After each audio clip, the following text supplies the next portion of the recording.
everyone, Sam Wenzel here from Sam's Woodland Tours, and today we're doing some campfire cooking. So we've got a small fire going on here in our fireplace hearth, and we're going to do some campfire cooking with a reflector oven.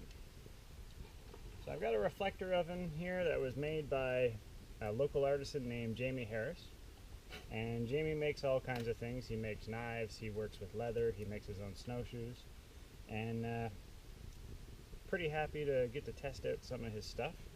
So today we're gonna mess around with this a little bit. Now what Jamie has done is he picked a design that folds up kind of compact. Now of course with a reflector oven, this is not an ultralight backpacking oven that you're going to use. This is something that if you're quite willing to lug some heavy stuff out into the woods, this is for you. Now this is not too heavy, but of course everything adds up. Great thing about this is using some piano hinges, it all folds up into a pretty neat package. So if you were to put it in a tote bag or able to put it in a backpack, it would be quite handy. So we unfold it like that. Now, using rods, first thing we're going to do actually, see that part in the back? He's got it set up so I can just lock it into place. And then to make it a little bit more sturdy and also give me something to set cookware on, I put these rods in.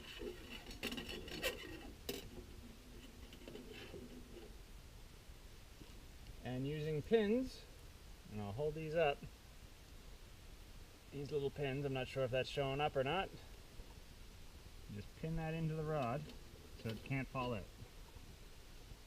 And that's actually pretty good because you wouldn't want anything you're cooking with, any kind of equipment, to fall apart right over the fire or right next to the fire with your food in it.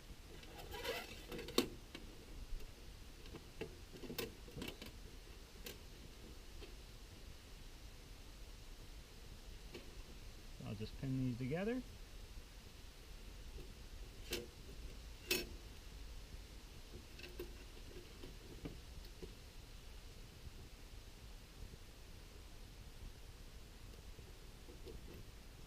Minus the smoke blowing around in my eyes, that was pretty easy.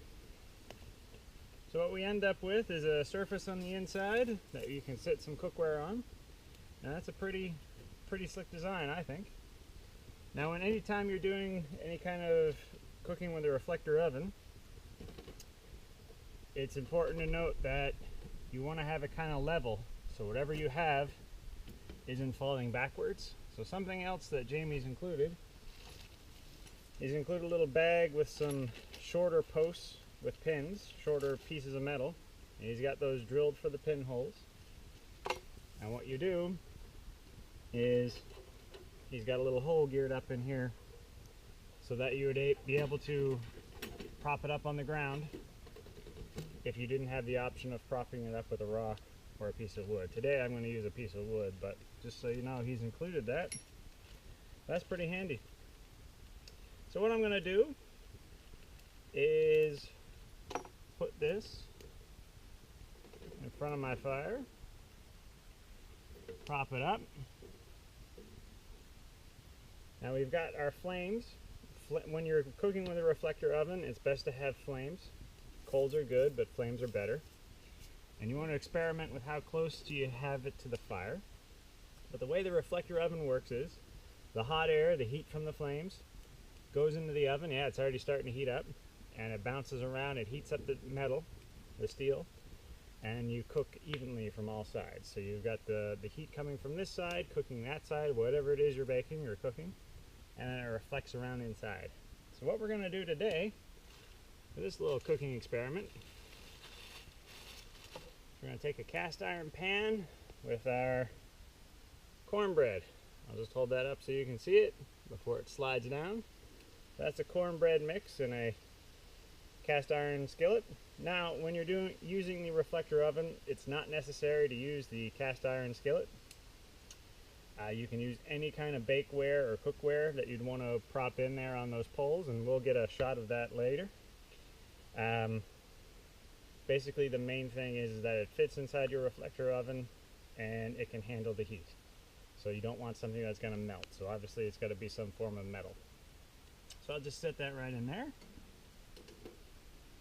And we'll start cooking. Okay, it's been about 10 minutes. The cornbread's already starting to rise, as you can see. We did rotate the pan a little bit so it's cooking evenly on both sides. But all in all, it's keeping right up with what the recipe says it'll take. For time, it says it's about 20 minutes, 25 minutes cooking time in an oven with 350 degrees. So we'll see if that stays true to this. And you can see how close we have it, or how far away we have it from the fire. And it really doesn't need that much in terms of size for a fire. So you can do it with a relatively small fire. Okay, so we finished baking our cornbread. The recipe that we've used called for it to be in an oven at 350 degrees for around 20 minutes. This was, it took about somewhere between 20 and 25 minutes, so it's actually quite comparable to a regular household oven. So all in all, reflector oven cooking, quite comparable in some senses. Some of the main differences are, of course, you're outside, you've got an open fire. Just a heads up, whatever you bake or cook will most likely take on a little bit of a smoky flavor and maybe have a little bit of ash. In my opinion, that just improves the flavor. So I'm going to enjoy some cornbread. Until next time, thanks for watching and enjoy.